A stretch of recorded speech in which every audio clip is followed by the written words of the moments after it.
Hello, David. So we've had a good day today here at MS Life and at ECTRIMS this morning.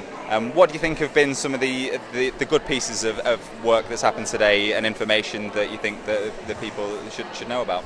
Well, I think probably the most interesting thing that's happened today is the news that for the first time they've shown that you can have a drug that affects progressive MS. So there was a drug called siponimod, and it was shown that it can slow the rate of disability accumulation in people with secondary progressive MS, and that's the first time that's happened. And this is a phase 3 trial, which means they're probably ready to go to the regulators. So it may not be that far from becoming a real drug.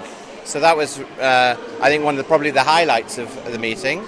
But there have been a few of those, and one thing I was really interested in was a study in Sweden. So we know that there's a drug coming along called ocrelizumab, which is pretty effective as a disease-modifying drug, and there's a drug called ocrelizumab that's probably with the regulators at the moment. But the interesting thing was, problem with drugs is it's generally the cost kind of influences where people can get access to them. So what they've been doing in Sweden is they've been using like the cheap version of the ocrelizumab, and they've got thousands of people who've been given access to this drug, and it obviously looks like it works. Now, the other interesting thing is that when they look at how long the people are on the drug for, they actually only take it for a couple of years, whereas the pharmaceutical companies want you to take it every 6 months for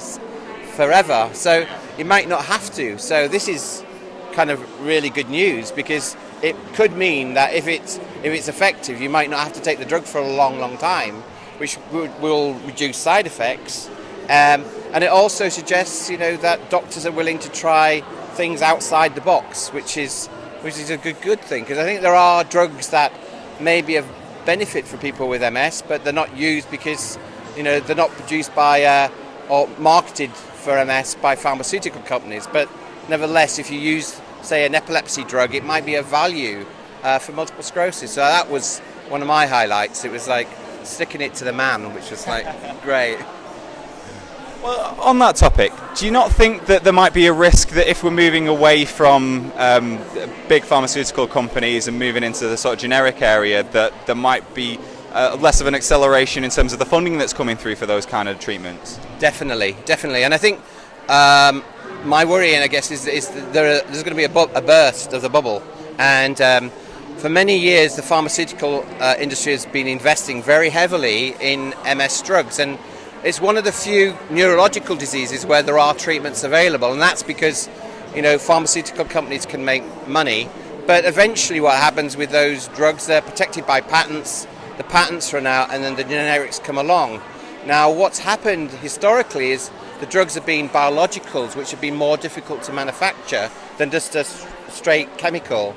But the first chemical will be coming out of patent in about 2019, which could potentially mean the prices will plummet, and therefore pharmaceutical companies may show less interest.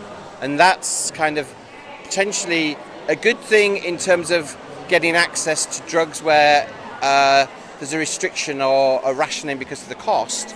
But it could be a bad thing is that the pharmaceutical company may disinvest from MS. So, that could well happen.